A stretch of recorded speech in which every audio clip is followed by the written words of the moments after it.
Bonsoir, frères et sœurs.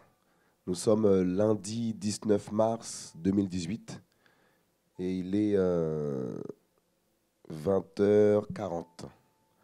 Donc ce soir, nous sommes sur ce plateau, donc avec les frères. Tu peux te présenter. Enfin, Alors, bonsoir ou bonjour, moi c'est le frère Serge.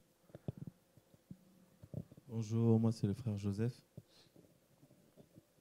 Bonjour, bonsoir, moi c'est le frère Rudy. Bonjour, moi c'est le frère Marc.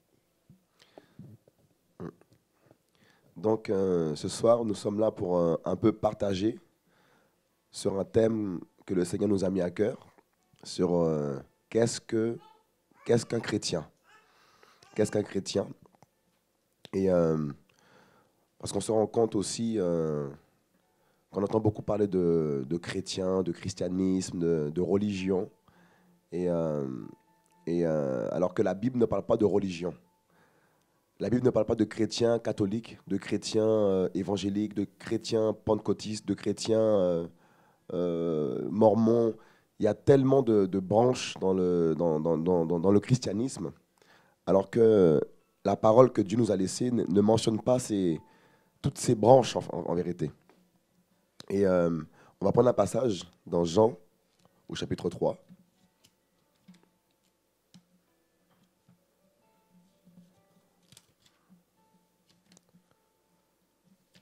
Jean 3, au verset 16. Jean 3, verset 16. La parole nous dit: car Dieu a tant aimé le monde qu'il a donné son Fils unique, afin que quiconque croit en lui ne périsse pas, mais qu'il ait la vie éternelle. Car Dieu a tant aimé le monde qu'il a donné son Fils unique.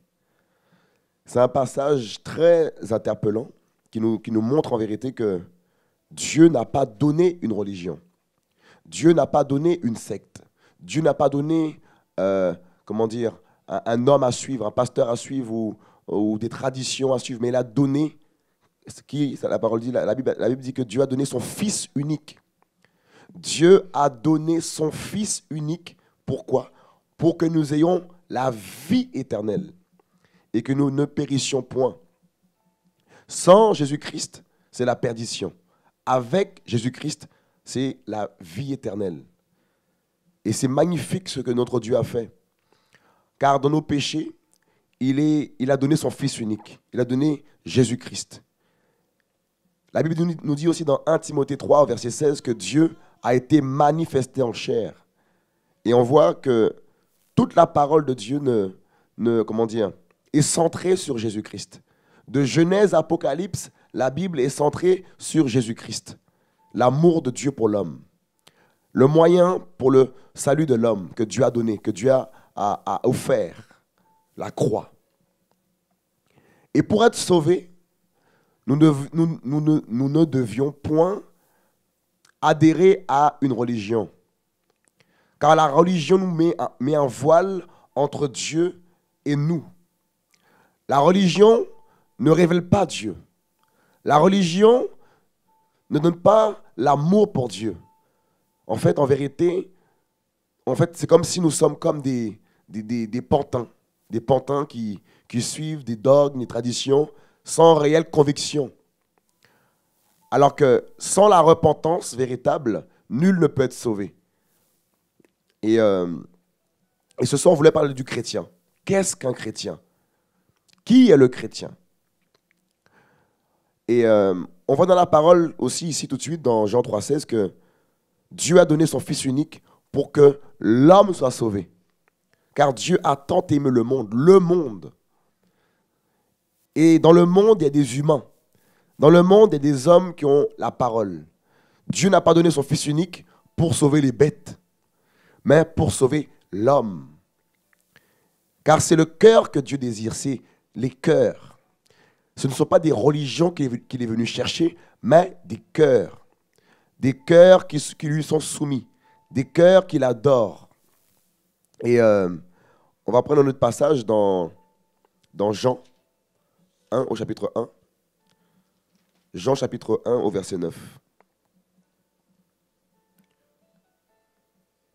On va lire le chapitre 1 au verset 1er d'abord. Au commencement était la parole, et la parole était tournée vers Dieu. Dieu était la parole. Elle était au commencement tournée vers Dieu. Verset 3. Toutes choses ont été faites par elle, et rien de ce qui a été fait n'a été fait sans elle. En elle était la vie, et la vie était la lumière des hommes. Et la lumière brille dans les ténèbres, mais les ténèbres ne l'ont pas saisie. On va prendre verset 9. Cette lumière était la véritable lumière qui, en venant dans le monde, éclaire tout homme. Cette lumière était la véritable lumière. Il y a tellement d'autres lumières que les gens suivent, mais qui ne sont pas la véritable lumière. Or, cette lumière qui est Jésus-Christ, parce que là on parle de Jésus-Christ, qui est cette lumière véritable, lorsque Jésus pénètre le cœur d'un homme, il éclaire cet homme. Il le détache de toutes les chaînes de la religion pour le suivre par l'esprit. Car dans Jean 4, Jésus-Christ lui-même dit à la femme samaritaine que l'heure est venue où les vrais adorateurs adoreront le Père en esprit et en vérité. Mais c'est fort ce passage. On n'a pas dit que l'heure est venue où il faut aller à Rome pour adorer Dieu.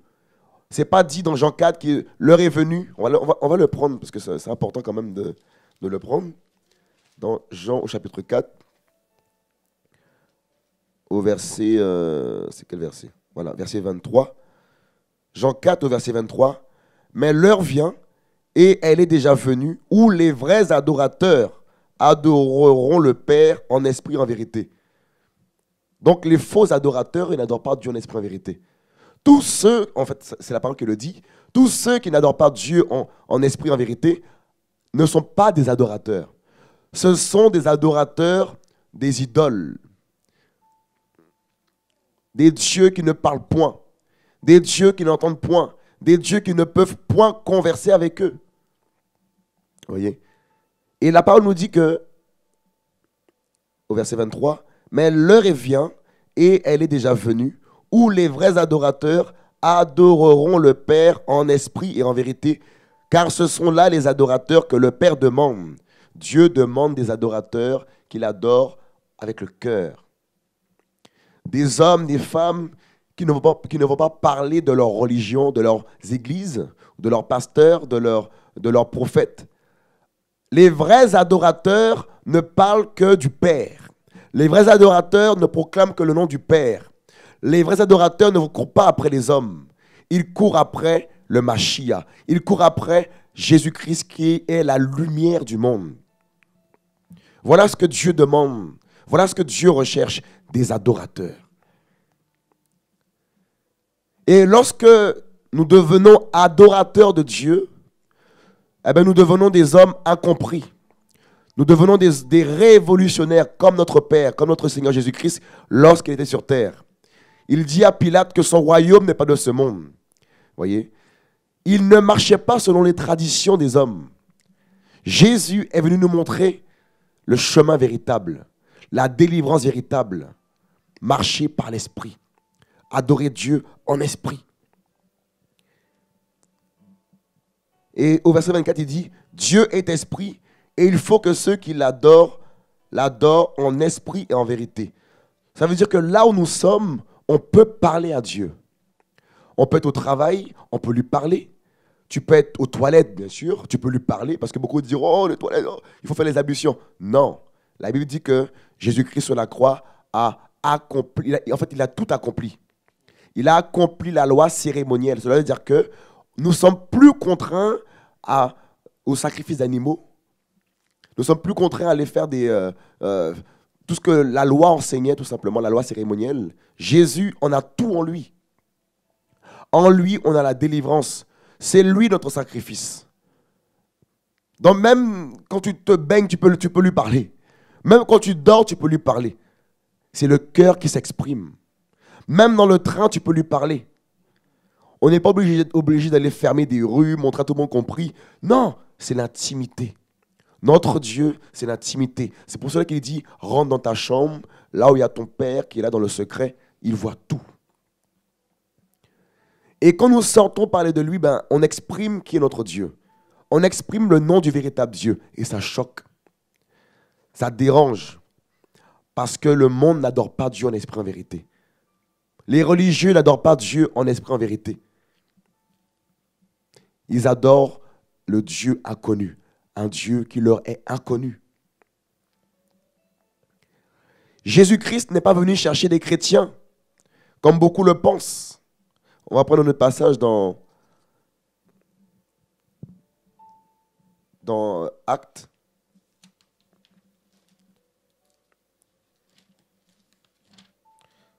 Acte 11, au verset 26. Acte 11, verset 26.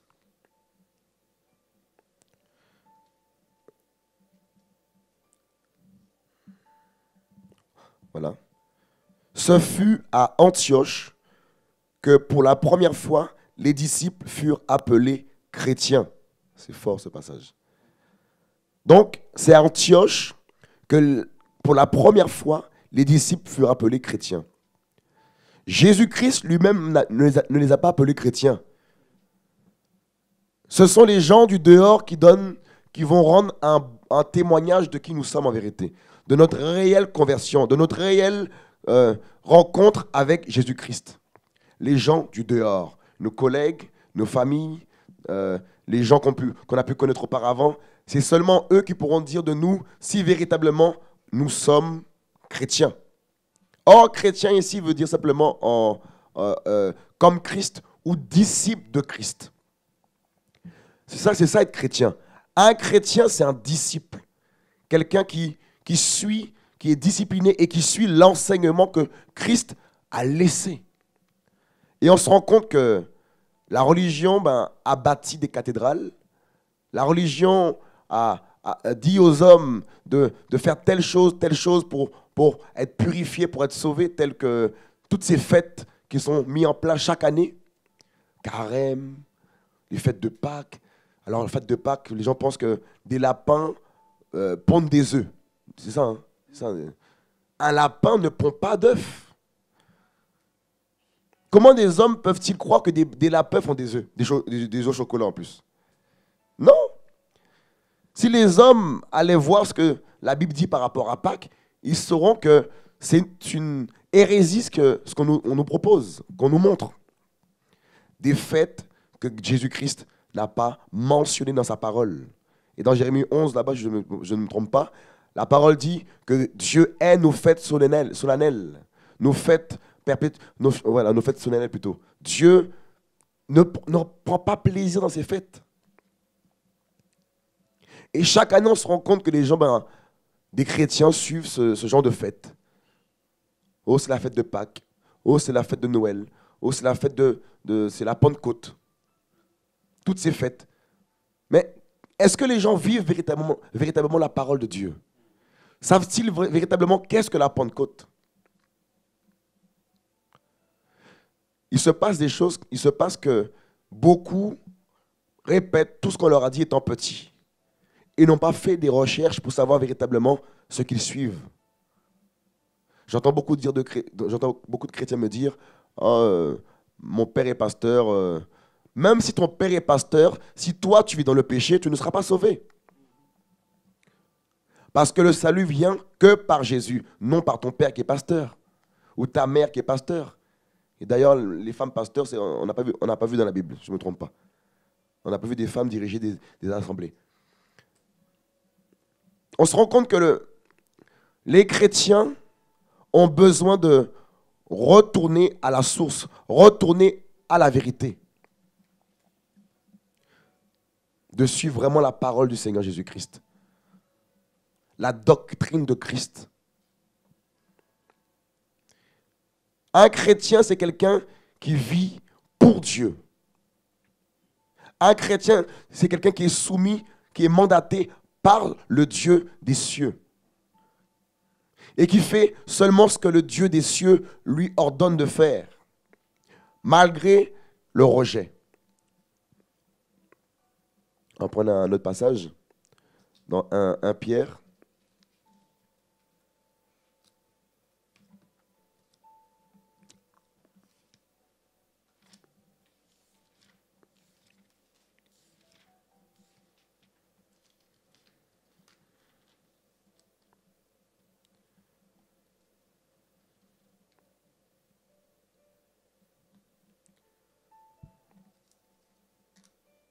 Un Pierre 4, au verset 14. Il y a des vrais chrétiens dans ce monde. La parole dit que Dieu en reste. Il y a des hommes, des femmes qui sont mis à part pour le Seigneur. Ils ne sont pas compris. Pourquoi? Parce qu'ils veulent vivre dans la parole. Ils veulent vivre la vérité. Ils veulent vivre dans la sanctification. Et 1 Pierre 4 nous dit, enfin 1 Pierre 4, verset 14, enfin, on va prendre le verset 12. Mais bien-aimés, ne trouvez pas étrange quand vous êtes comme dans une fournaise pour votre épreuve, comme s'il vous arrivait quelque chose d'extraordinaire. Mais réjouissez-vous de ce que vous participez aux souffrances de Christ, afin que lorsque sa gloire sera révélée, vous vous réjouissiez avec allégresse. C'est magnifique. Mais réjouissez-vous de ce que vous participez aux souffrances de Christ. Jésus a souffert. Jésus a été rejeté. Jésus a été lapidé. On a craché au visage de Jésus-Christ. Donc toi, ma sœur, toi, mon frère, nous-mêmes, nous autres, qui souffrons à cause, enfin, je dirais plutôt grâce au nom de Christ, tenons ferme. C'est normal les épreuves. C'est normal que nous sommes incompris. Parce que nous ne participons pas aux œuvres infructueuses des ténèbres. Nous ne prenons pas part plutôt aux œuvres infructueuses des ténèbres. Parce que nous sommes chrétiens, enfants de Jésus-Christ. Et dans Jean 1 au verset 12, un passage que j'aime beaucoup, la parole dit que tous ceux qui ont reçu son nom ont le pouvoir de devenir enfants de Dieu. Quel nom? Le nom de Dieu. Quel est le nom de ce Dieu? Eh bien, c'est Jésus-Christ. Et dans Jean 17, il dit, Jésus-Christ, voilà, quand il parlait, il priait, il disait simplement, on va le prendre rapidement, et on va revenir sur... on va essayer de se conduire. Dans Jean 17. Jean 17. Jean 17 au verset... On va trouver le passage. Jean 17.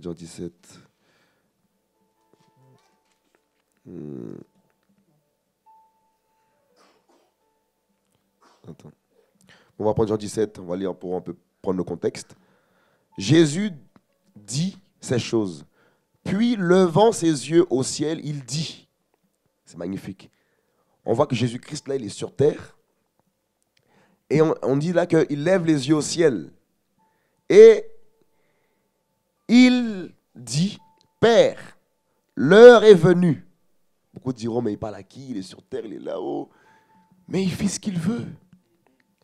Il a dit au brigand qui était sur la croix avec lui, qui mourait, il a dit à Jésus, Jésus lui a dit, dès aujourd'hui tu seras avec moi dans le paradis. Dès aujourd'hui. Alors que quand Christ est mort, il est parti où? Il est parti où? 3 jours dans le séjour des morts. 3 jours. Et il a dit au brigand qu'aujourd'hui il sera avec lui au paradis. Il fait ce qu'il veut. Notre Dieu est grand. Et les vrais chrétiens connaissent leur identité. Ils connaissent le nom de leur Père. Le nom de leur Père ne leur est pas inconnu. Ils savent qui est leur Dieu. Ce n'est pas un Dieu qui habite, qui est sur 3 trônes. C'est un Dieu qui est sur un trône. Il est unique, notre Dieu. Et nous ne lui parlons pas avec plusieurs... on ne sait pas quel nom prendre pour lui parler. On sait que c'est Jésus. Le nom de notre Dieu s'appelle Jésus-Christ de Nazareth. Et il est Dieu. C'est lui le Père véritable.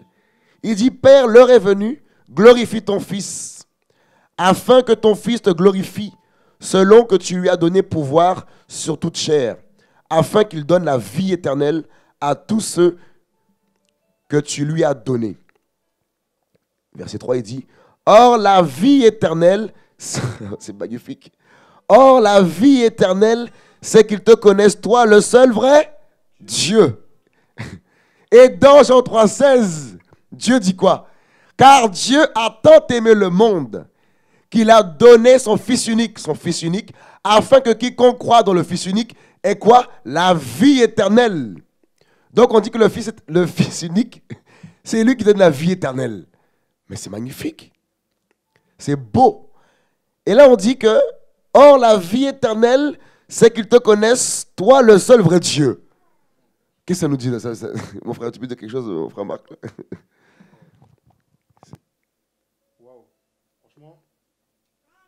Franchement, je suis, moi-même, je suis dépassé parce que beaucoup de personnes en fait pensent que Dieu est trois, alors que même la Bible nous dit que Dieu il est un en fait. Et or, la vie éternelle, c'est qu'ils te connaissent, toi le seul véritable Dieu, et celui que tu as envoyé, Jésus-Christ. Et même dans Romains 9, là-bas, on nous dit que Christ qui est Dieu. Et beaucoup de personnes en fait n'arrivent pas à comprendre comment ça se fait que Jésus parlait comme ça, vu qu'il est Dieu. Comment ça se fait qu'il dit, il prie le Père, tout ça. Mais ce qu'il faut comprendre, c'est que, comme mon frère Hervé a dit, Dieu fait ce qu'il veut. Dieu est au ciel et il règne.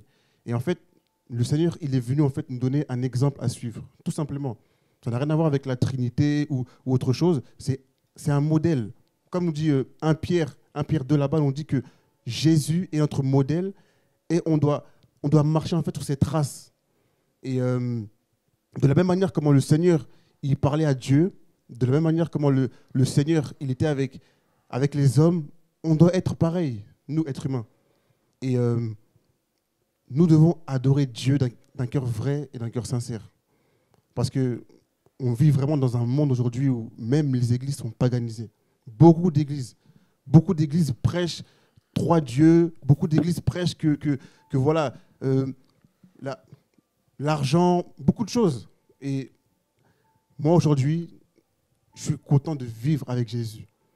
Ça faisait des années que je le cherchais et aujourd'hui, je peux dire que j'aime Jésus, ou du moins, j'essaye d'aimer Jésus, parce que tout est grâce. Et c'est lui qui nous appelle à lui, et nous devons marcher de plus en plus avec lui dans l'intimité. Et c'est ça, être chrétien. Être chrétien, c'est porter du fruit, en tout temps, en toute chose. Partout où est-ce que tu vas, tu portes du fruit. Et juste un tout petit témoignage, j'étais au travail, et un jour, il y a un frère qui est venu me rendre visite, il est venu acheter, et il y a une collègue qui est venue me voir, elle m'a dit, j'en suis sûr que les amis avec qui tu étais, ils sont chrétiens comme toi. Et ça m'a bouleversé parce que je me suis dit, en fait, ils sont rentrés dans le magasin et ils ont lancé en fait un parfum de bonne odeur comme ça. Ça veut dire qu'ils n'ont même pas parlé avec eux, mais ils ont senti en fait le parfum de Christ en eux. Et le parfum de Christ, ce sont des personnes qui croient que Dieu est un. Ce sont des personnes qui croient que Dieu est esprit. Et vraiment, je bénis le Seigneur parce que Dieu nous aime. Dieu aime vraiment l'humanité, mais beaucoup vont à la perdition. Parce qu'ils n'ont pas la vraie connaissance de Dieu. Et Dieu est magnifique. Si quelqu'un voulait rajouter. Qu'est-ce que tu peux dire, mon frère Serge?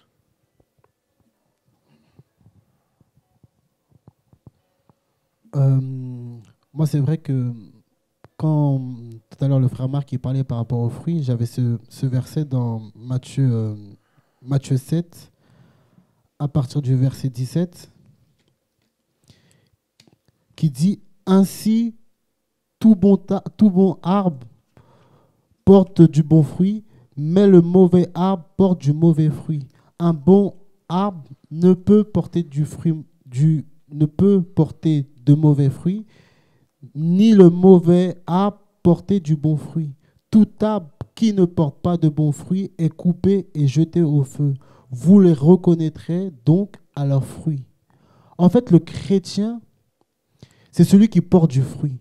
Peu importe la saison, peu importe les conditions, peu importe ce qu'on dit, le chrétien, c'est celui qui porte du fruit. C'est celui-ci qui est chrétien. C'est celui-ci. Et avant d'être chrétien, on est d'abord disciple. Souvent, Hier, j'allais à l'église, le dimanche, nos parents nous amenaient à l'église. On nous mettait beau, on mettait la cravate comme ça, la chemise, et on boudait, on ne voulait pas aller à l'église parce qu'on n'était pas encore disciples. Et maintenant, c'est nous, on dit à nos parents, on va ici et là, on va adorer, on va prier le Seigneur. Et c'est nos parents, hier, qui nous forçaient, qui nous disent, aujourd'hui, oh, tu es trop dans les programmes, mon fils. Tu fais trop l'œuvre, mon fils. Tu évangélises trop, mon fils. Et c'est ça, c'est que hier, on n'avait pas cette révélation de Christ. Et aujourd'hui, Christ s'est révélé à nous et a changé nos vies. Aujourd'hui, on est mariés, on a des enfants. Aujourd'hui, on vit dans la crainte, dans la sanctification. Et ce n'est pas un homme qui est venu et qui nous a dit de quitter le péché. C'est Jésus qui s'est révélé à nous. Et les hommes aujourd'hui, ils font la théologie. Ils ont les bacs plus je ne sais quoi. Tout ça pour dire que Jésus est trois. Donc, ils font des études. Tout ça pour dire Jésus est trois. Non, Jésus n'est pas trois. Jésus est un. Jésus est un. Et c'est ça, c'est que la religion nous empêche de voir qui est Dieu. La religion, c'est un fondement des hommes. C'est des hommes qui sont venus, qui ont dit, toi tu seras bouddhiste, toi tu seras évangéliste, toi tu seras dans l'islam, toi tu seras je ne sais quoi. Ça, c'est les hommes. Quand Jésus est venu, il est venu pour rassembler le peuple. Il est venu pour présenter le royaume de Dieu. Et aujourd'hui, on nous présente la religion. On nous présente la religion, on nous présente les hommes. Les hommes, on nous présente les hommes. Et aujourd'hui, nous avons besoin de cette révélation de Christ. Parce que c'est cette révélation qui va nous faire tenir lorsqu'on sera dans la barque. Lorsqu'on sera dans la barque, lorsque les eaux vont s'agiter. C'est cette révélation qui va nous faire tenir. Un arbre, quand on regarde les arbres dans la nature, on peut couper le tronc comme ça de l'arbre. Mais si vous regardez bien, les racines, c'est compliqué.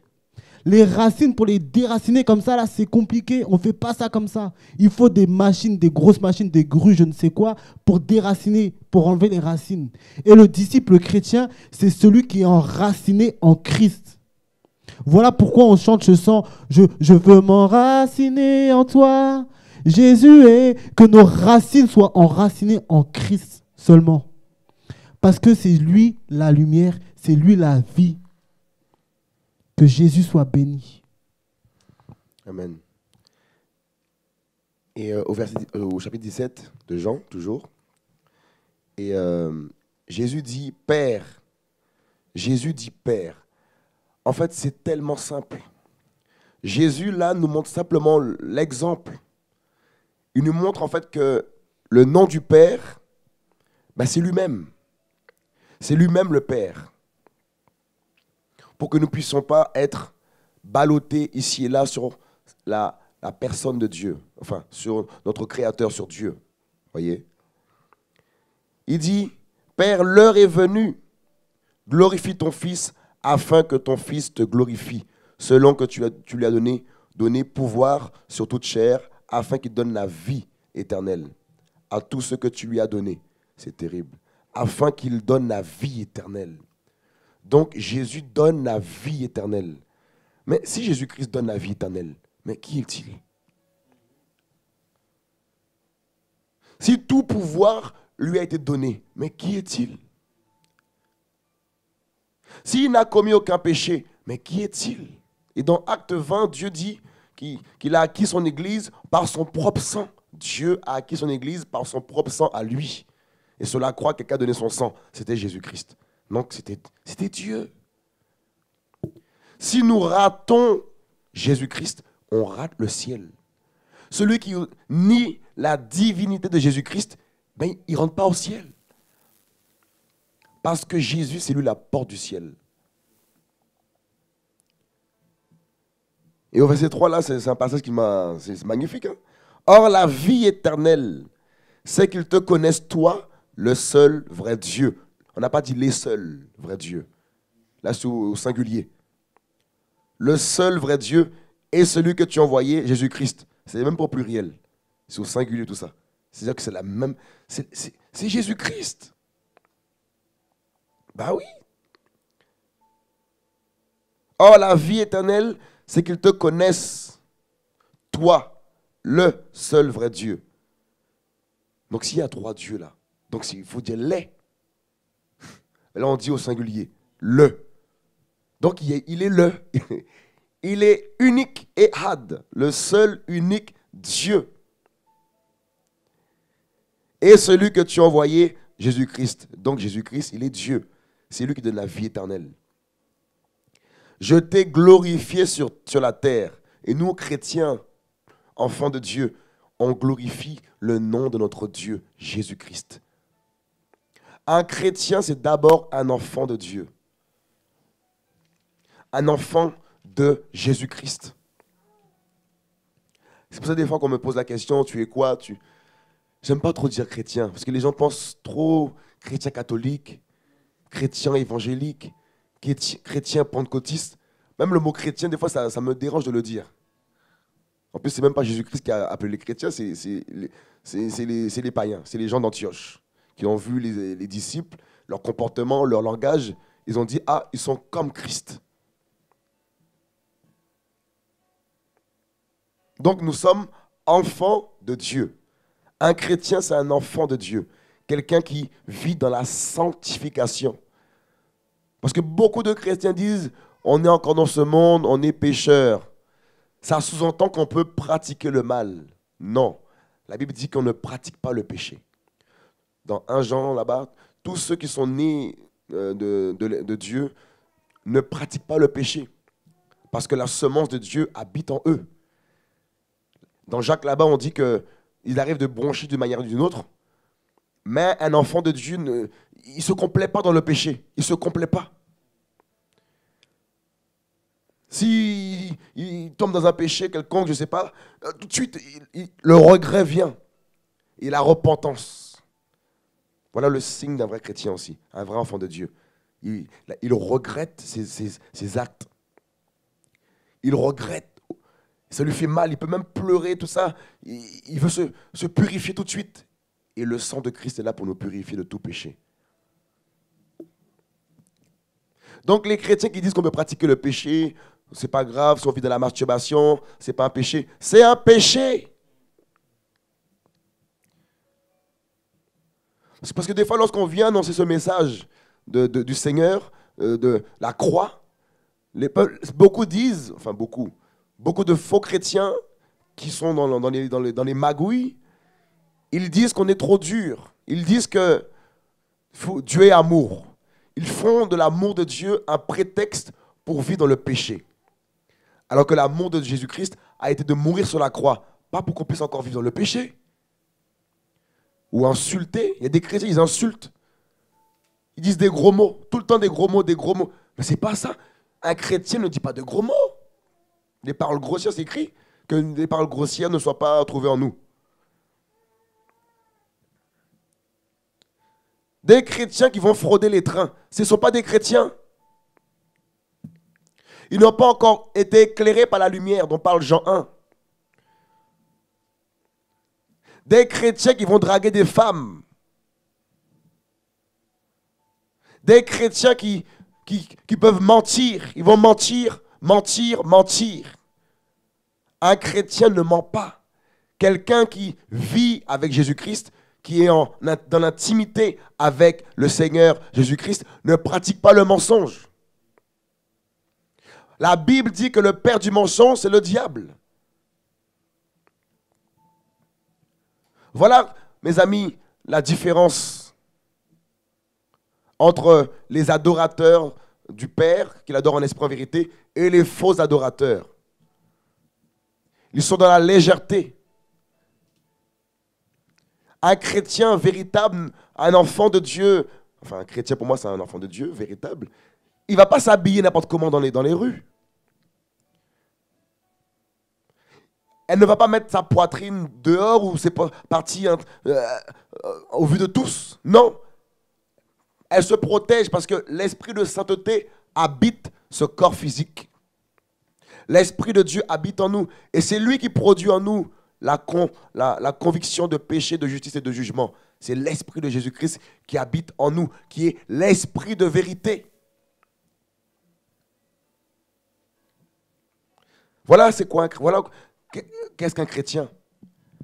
Un chrétien ne prend pas un véritable chrétien, un véritable disciple de Jésus-Christ, ne prend pas une partie de la parole. Il prend toute la parole. Certaines personnes prennent une partie, ils disent ça, c'est trop dur. Non, on doit tout accepter. On ne doit pas être comme les disciples qui ont dit au Seigneur, cette parole est dure. Ils ont quitté Jésus-Christ parce que cette parole est dure. Beaucoup abandonnent le Seigneur, beaucoup abandonnent la foi parce qu'ils trouvent que c'est dur. Ils ont la démangeaison d'entendre des paroles qui font du bien à leur chair, à leur cœur.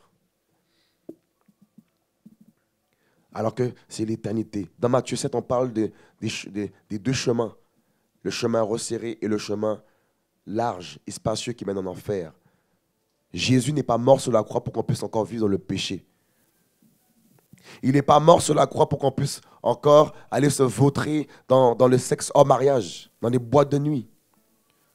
Qu'on puisse encore fumer. Celui qui ne veut pas suivre Jésus-Christ, c'est parce qu'il a voulu lui-même pas suivre Jésus-Christ. Parce que la Bible dit qu'il a tout accompli pour qu'on puisse être sauvé. Voilà qu'est-ce qu'un chrétien. Il suit Jésus-Christ. On va prendre un Pierre qu'on avait pris tout à l'heure. 1 Pierre 4 au verset 1er.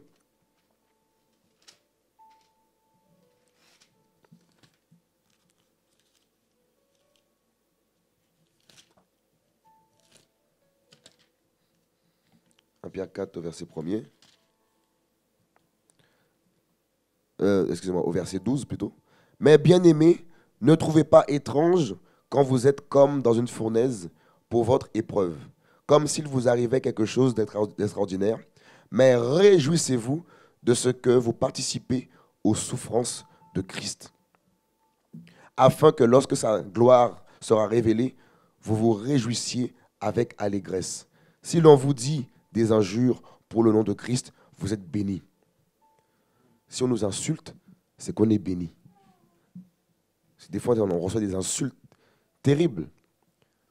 À chaque fois qu'on sort évangéliser, on sort parler de Jésus-Christ, des gens nous insultent, des gros mots, des papas, des papis, des gros mots. On nous prend pour des fous, mais eux-mêmes nous insultent. Donc, c'est qui le fou? On annonce des bonnes choses, la bonne parole, l'amour de Dieu, que voilà, le mal n'est pas bien. On dit que c'est nous, les méchants. Et on nous insulte, on peut même nous cracher au visage. Je me rappelle une fois, une femme, elle disait Amen, Amen, au loin, mais c'est comme si je voyais que c'était pas chrétienne. Elle se moquait de moi. Après, elle s'est levée, elle a fait. Elle m'a craché dessus. Dans la figure, heureusement, je me suis baissé, le crachet est passé au-dessus. Les gens étaient choqués. Lorsqu'on annonce l'évangile, c'est là qu'on voit vraiment les cœurs des hommes s'exprimer. L'animosité des hommes. L'homme est un monstre. Son cœur est un monstre. Parfois, on va annoncer l'évangile aux gens, on voit ils sont bien habillés, bien maquillés. Mais dès qu'on commence à annoncer l'évangile, on voit le cœur de l'homme commence à se manifester. La bestialité, la méchanceté de l'homme. Voilà pourquoi beaucoup qui refusent Jésus-Christ ne pourront pas accéder au ciel avec un tel caractère, un tel cœur. Jésus-Christ est venu pour purifier les cœurs. Même si tu es arabe, même si tu es indien, même si tu es africain, peu importe ton pays, Jésus-Christ est venu pour toi. Il n'est pas venu pour les Blancs ou les Suèdes, comme j'entends dire des fois dans des vidéos. Dieu est le Dieu de tous. Dieu appelle tous les hommes à la repentance. Que les hommes ne croient en lui ou pas, il y a un jugement. Mes amis, nous sortons évangéliser pour que les gens deviennent chrétiens, qu'ils deviennent enfants de Dieu. Cette parole a pris de l'ampleur. Ça fait 2000 ans que Christ est prêché. Ça fait 2000 ans qu'il est mort. Et 2000 ans que sa parole se propage.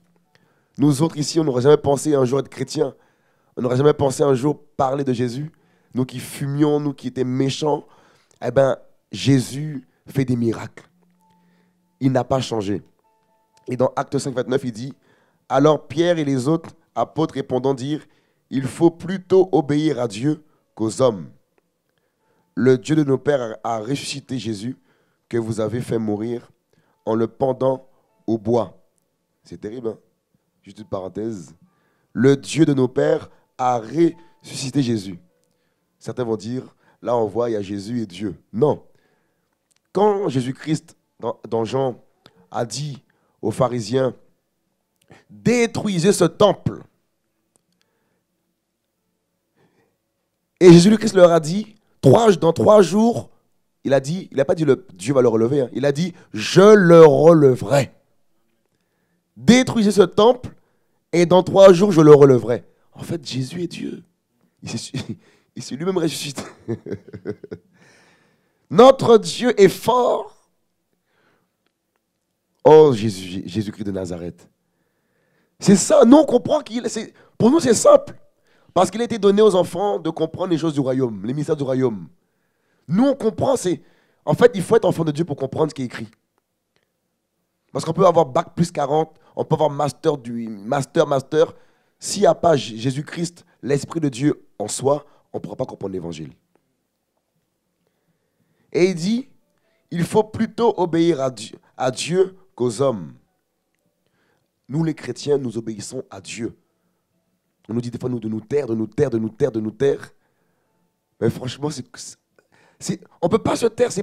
On ne peut pas se taire. Pourquoi? Parce que c'est plus fort que nous.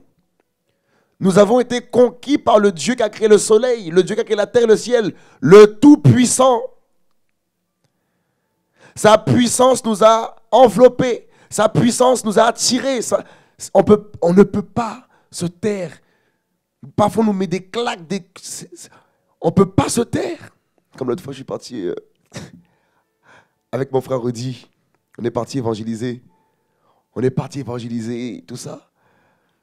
Des gens se sont levés contre nous dans le train. On nous a tapés quasiment. Sortez, attrapés, sortez.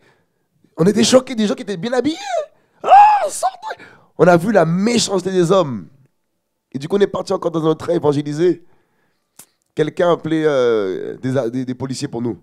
Les policiers sont arrivés. Il dit bonjour monsieur l'agent, bonjour. C'est la parole nous dit dans Romains 13 qu'on doit se soumettre aux autorités. Bonjour monsieur l'agent, tout ça, on était vraiment très polis avec eux parce que Jésus-Christ nous demande d'être polis. Et voilà, on voulait vraiment nous donner voilà, des amendes.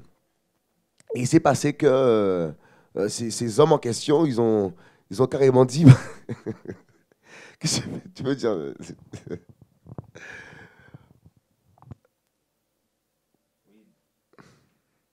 Ce jour-là, c'était vraiment... Dieu nous a vraiment surpris ce jour-là. On est sortis pour aller évangéliser et on a commencé à annoncer l'évangile calmement, tranquillement. Et des personnes ont commencé à se lever dans le RER, elles ont commencé à se lever. Des personnes en costume, c'est-à-dire que c'est des personnes responsables qui doivent travailler normalement. Costume, cravate, tout ça, ces personnes ils ont commencé à nous agresser. Sortez du métro, sortez du train, tout ça, ils ont commencé à nous tirer. Il y a d'autres personnes qui disaient, mais laissez-les parler, ils n'ont rien fait de mal. Si ça vous dérange, c'est que vous êtes dans les péchés là qui dénoncent. Ensuite, on change de RER, on annonce l'évangile. Pareil, on annonce l'évangile. Et il y a des policiers qui arrivent. Les policiers nous demandent titre de transport, pièce d'identité, tout ça, on leur donne. Et ils nous demandent, oui, on nous a appelés, tout ça, qu'est-ce que vous disiez dans le train, tout ça. Et on leur explique qu'on parlait de l'amour de Dieu, que les âmes souffrent, les âmes vont en enfer, on dénonçait le péché, que le péché amène les âmes en enfer, tout ça, que Jésus revient, tout ça. Et qu'on prêche aussi l'évangile parce qu'on aime des gens comme vous et des fois les gens vous insultent, des policiers comme vous se font insulter, tout ça. Et c'est pour que les gens puissent aussi arrêter de vous insulter, qui croient en Jésus-Christ, pour devenir bons, simplement. Ouais. Ensuite, les policiers, ils nous ont écoutés, ils nous ont dit, mais on nous a appelés pour vous mettre des amendes, mais ce que vous faites, c'est bien. On ne peut pas vous mettre d'amende parce que c'est bien ce que vous faites. C'est une bonne chose. Du coup, les policiers, ils vont sur le côté, ils vont se concerter, et puis ils reviennent nous voir. Bon, on a réfléchi, tout ça. On est obligé de lui mettre une amende parce qu'on nous a appelés. Mais nous, on a décidé de ne pas vous mettre une amende parce que ce que vous faites, c'est bien. Donc, on sait que vous n'aimez pas le mensonge parce que vous êtes chrétien. On sait que vous n'aimez pas le mensonge, mais nous, on va mentir pour vous. Donc, on va mettre des fausses identités pour pas que vous ayez d'amende. Nous, on leur explique que le mensonge, c'est un péché, tout ça. Et ils leur disent oui, mais nous-mêmes, on a décidé de mentir pour vous. Donc, c'est nous-mêmes qui gérons cette histoire-là. Donc, les policiers, ils ont pris les feuilles où ils mettent des amendes. Ils ont commencé à mettre des fausses identités. Les policiers ont commencé à mettre des fausses identités. Donc, des policiers qui sont là pour faire la justice, comme ils ont écouté le message, et que le message, là, en fait, ça les a touchés. Personnellement, ça les a touchés. Donc, ils ont refusé de nous mettre une amende et ils ont modifié nos noms. Ensuite, ils modifient nos noms et ils nous disent, bon, nous, on va partir, tout ça. Donc, attendez que nous soyons partis, hein. Après, vous continuez. Parce que si vous continuez devant nous, on va encore nous appeler pour nous dire qu'on a mal fait notre travail. Donc, nous, on part là, attendez un peu, changez un peu de RER là, continuez ce que vous faites.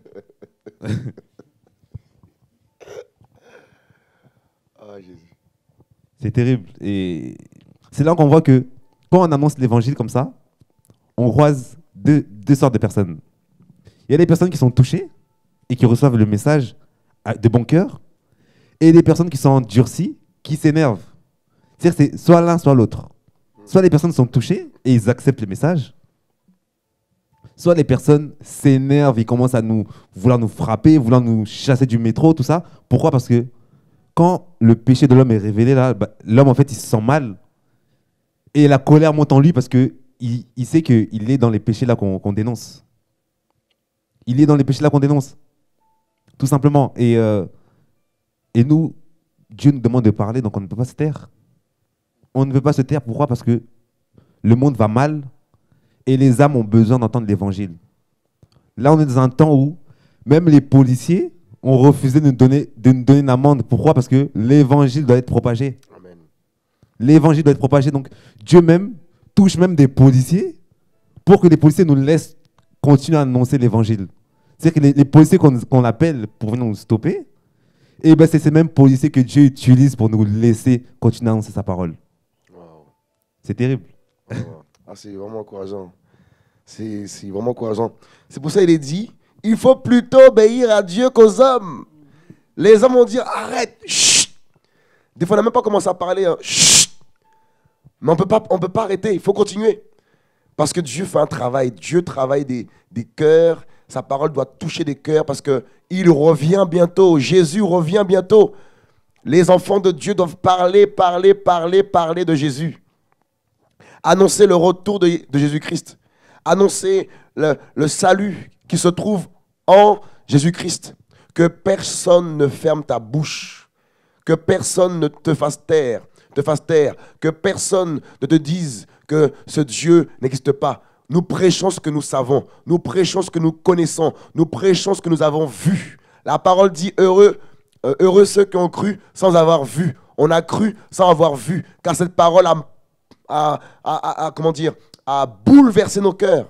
Cette parole nous a changés. Cette parole nous a éclairés. L'évangile est venu pour éclairer tout homme. Toi, ma soeur, toi, mon frère, toi, monsieur qui n'est pas encore converti, viens à Jésus-Christ. Invoque le nom de Dieu. Et son nom, c'est Jésus-Christ de Nazareth. Le Dieu tout-puissant, le Dieu redoutable, le Dieu qui accomplit des choses même qui peuvent être impossibles aux yeux de l'homme. Jésus est tout-puissant. Nous devons proclamer l'évangile. Nous devons parler de Christ. Nous devons être des témoins fidèles à Christ. Peu importe ce qui se dit de toi, peu importe ce qu'on peut penser de la vie que tu mènes. Beaucoup diront, tu t'ennuies, tu ne sors pas en boîte de nuit, il faut vivre, il faut profiter. Profite pas comme le monde, parce qu'après la mort, il y a un jugement.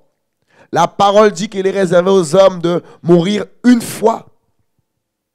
On ne meurt pas deux fois. On meurt qu'une fois. Dans l'hébreu, la parole dit que Nul ne verra le Seigneur sans la sanctification. Il est important de se mettre à part pour le Seigneur. Un chrétien doit fermer ses oreilles au rap. J'entends beaucoup dire, oui, on peut écouter le rap. Dieu n'est pas dans le rap. Dieu n'est pas dans toutes ces choses qui souillent l'esprit de l'homme. Chrétiens, nous devons nous mettre à part. Chrétiens, nous devons nous réveiller. Nous réveiller et nous sanctifier. Nous réveiller et nous réconcilier avec Jésus-Christ. Nous, chrétiens, nous devons aller réconcilier les hommes avec Dieu. Par l'évangile. Par cette parole. C'est possible que tu te lèves. C'est possible de prêcher cette parole qui sauve. Ne te retiens pas, mon frère. Ne te retiens pas, ma sœur. Va annoncer la parole de Dieu. Va donner ce nom aux hommes. Car les hommes ont besoin de ce nom. Ils ont besoin de savoir que Jésus revient. Ils ont besoin de savoir qu'il y a un jugement qui arrive. Ils ont besoin de savoir que c'est l'éternité dans l'enfer. Voilà pourquoi n'est pas honte de proclamer la croix. Voilà pourquoi n'est pas honte d'annoncer la mort et la résurrection de Christ. Le péché nous condamne, qu'on ne nous trompe pas. Le péché nous condamne. Nous condamne à être séparés de Dieu pour l'éternité. Les pécheurs n'entreront pas dans le repos de Dieu. J'entends beaucoup de gens dire, oui, c'est pas grave si on va en enfer. Mes amis, c'est terrible. Matthieu 11, au verset 28, le Seigneur dit, « Venez à moi, vous qui êtes chargés et fatigués, il vous donnera du repos. » Chrétiens, on ne doit pas diluer le message de l'évangile. On ne doit pas diluer la parole. On doit dénoncer le mal et annoncer la solution. Dénoncer le mal et annoncer la solution qui est Jésus-Christ, qui est la mort de Christ sur la croix pour les hommes. La Bible le dit que Dieu a tant aimé le monde afin que quiconque croit en lui ne périsse point. Dieu ne veut pas que l'homme périsse, mais il veut que les hommes soient sauvés. Voilà la mission du chrétien. Voilà qu'est-ce qu'un chrétien. Un chrétien va porter la lumière. Un chrétien porte la lumière de son Père. À celui qui vaincra, nous mangerons de l'arbre de vie. À celui qui vaincra, nous devons vaincre. Mes amis, il va y avoir de plus en plus de rejet, de plus en plus d'incompréhension, de plus en plus de mépris envers nous, les enfants de Dieu, qui portons la parole, qui portons la lumière. Nous serons de plus en plus rejetés. Nous serons de plus en plus haïs. On va nous cracher au visage, c'est normal, mais nous devons bénir. On nous prend pour des fous, mais nous savons que notre folie, elle est bonne. Car la parole dit que la prédication de la croix est une folie pour ceux qui périssent. Et la parole dit encore qu'à la fin des temps, les hommes vont appeler le mal bien et le bien mal. Voici notre génération. Une génération complètement à la renverse. Une génération complètement qui marche vers la perdition. Et le message du chrétien, c'est d'annoncer le retour de Christ. Annoncer la croix. Venons à Christ. Attachons-nous car le Seigneur est proche. Un chrétien, c'est un disciple. Un chrétien est discipliné. Il ne ment pas, comme j'ai dit tout à l'heure. Il ne triche pas. Il ne vit pas dans la masturbation, la pornographie. Un vrai chrétien garde la parole de Dieu, quoi qu'il en coûte. Je ne sais pas si Joseph, tu veux dire un truc?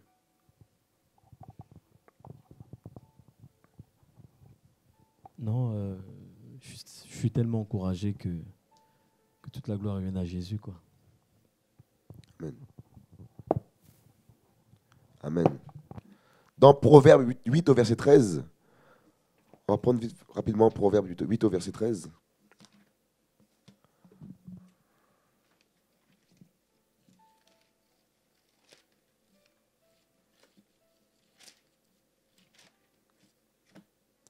Proverbe 8 au verset 13.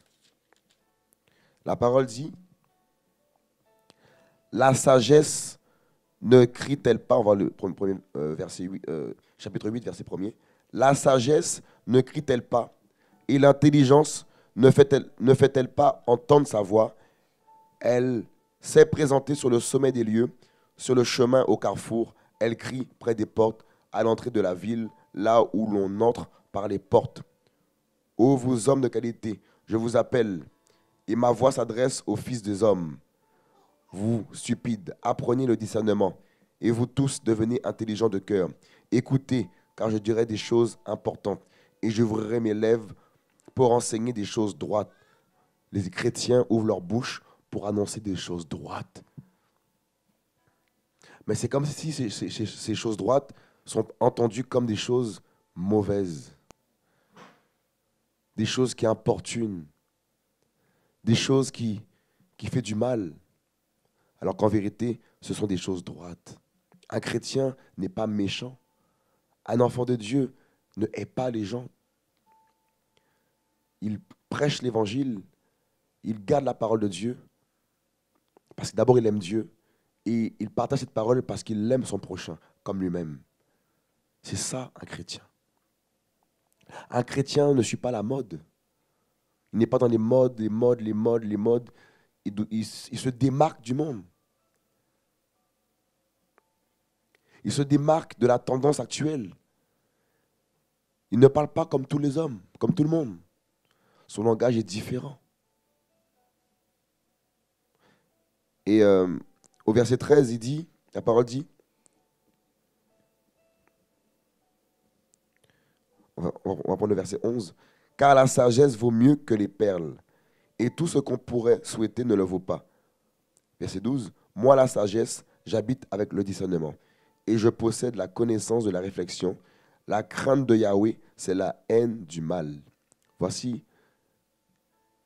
ce qu'un chrétien, en vérité, il hait le mal. Il aime la justice, il aime la miséricorde, il aime la paix, il aime, voilà, Jésus-Christ. Il y a aussi une chose, pour finir par là, beaucoup de chrétiens pensent qu'en payant leur dîme, qu'ils vont au paradis.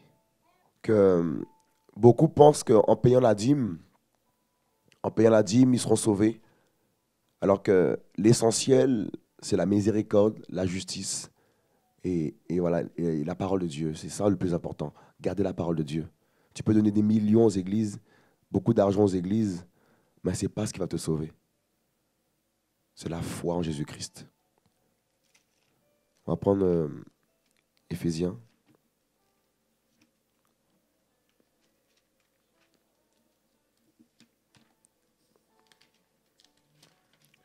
Éphésiens 2. « Et lorsque vous étiez morts dans vos fautes et dans vos péchés, dans lesquels vous marchiez autrefois, suivant l'âge de ce monde, selon le prince de la puissance de l'air, qui est l'esprit qui agit maintenant avec efficacité dans les fils rebelles à Dieu, parmi lesquels nous vivions autrefois. » Un chrétien, c'est un homme ou une femme ou chrétienne qui vivait autrefois dans les ténèbres, dans le péché, dans le mal. Mais maintenant, il ne vit plus dans ces choses, comme c'est écrit tout de suite dans la parole. C'était autrefois, c'était avant. Il vivait selon la convoitise de notre chair, accomplissant les désirs de la chair et de nos pensées. Et nous étions par nature des enfants de colère, comme les autres. Mais Dieu, qui est riche en miséricorde, à cause de sa grande charité, dont il nous a aimés, lorsque nous étions morts dans nos fautes, il nous a vivifiés ensemble avec Christ. Il nous a rendus vivants. Il nous a vivifiés. C'est par grâce que vous êtes sauvés. Vous voyez, c'est par grâce, c'est pas parce que tu jeûnes beaucoup. Je vois des fois du 1er janvier au 30 janvier, je vois des chrétiens qui se mettent à jeûner. Mais ce n'est pas ce qui nous sauve. Beaucoup jeûnent. Il faut jeûner, mais il faut jeûner avec Christ. Et surtout si tu jeûnes et tu vis encore dans les choses bizarres, ça n'a pas de poids devant Dieu. Comme le dit dans Isaïe 58, on parle du vrai et du faux jeûne. Si tu jeûnes, tu dois être un enfant de Dieu. Tu dois vivre la parole, pratiquer la parole, mettre en pratique la parole. Parce que beaucoup pensent que c'est par leur sacrifice qu'ils seront sauvés.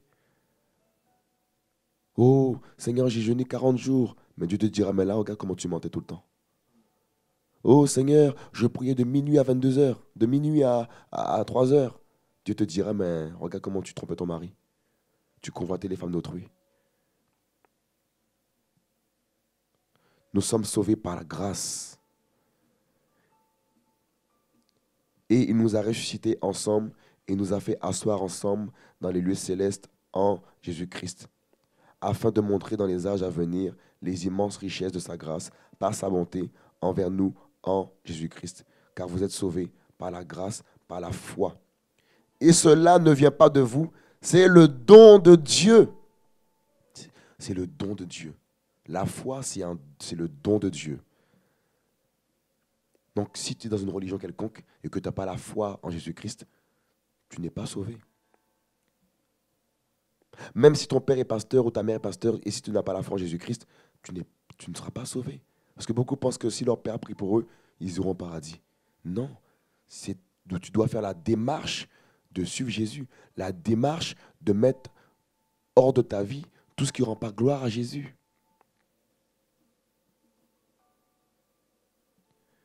Et ce n'est pas par les œuvres afin que personne se glorifie. On n'est pas sauvé par les œuvres. Sans Jésus-Christ, bien sûr. Parce que beaucoup n'ont pas Jésus-Christ et ils font beaucoup d'œuvres. Ils donnent à manger aux pauvres, ils donnent de l'argent. Comme certains disent, ils pensent qu'après la mort, il y a une balance. Il n'y a pas de balance après la mort. Un pécheur fait tout le temps des péchés, donc forcément, s'il meurt pécheur, sa balance sera vers le péché. Voilà pourquoi c'est par la foi, par la grâce, par la foi en Jésus-Christ que nous sommes sauvés. Et oui, le salut peut se perdre, parce que beaucoup disent, oui, mais toi, tu es sûr de le paradis. Mais c'est n'importe quoi. Oui, nous sommes sûrs parce que Jésus-Christ nous a offert ce salut. Mais nous sommes encore, on a le libre arbitre de refuser encore le salut. Donc si on refuse le salut, oui, on va en enfer. Mais si par notre libre arbitre que nous avons, on veut suivre Jésus-Christ, Jésus-Christ va nous aider. Et c'est lui qui nous change tous les jours, qui nous perfectionne. Donc viens tel que tu es à Jésus-Christ. N'attends pas que tu sois parfait. Tu ne seras jamais parfait. Tu ne seras jamais parfaite. Viens au Seigneur tel que tu es. Et il fera de toi sa fille, il fera de toi un chrétien, une chrétienne. Quelqu'un qui sera comme Christ. Nous ne sommes pas chrétiens catholiques, nous ne sommes pas chrétiens évangéliques, nous sommes juste chrétiens. Nous sommes comme Christ. Nous voulons garder la parole de Christ. Je ne sais pas si les frères voulaient dire quelque chose pour la fin.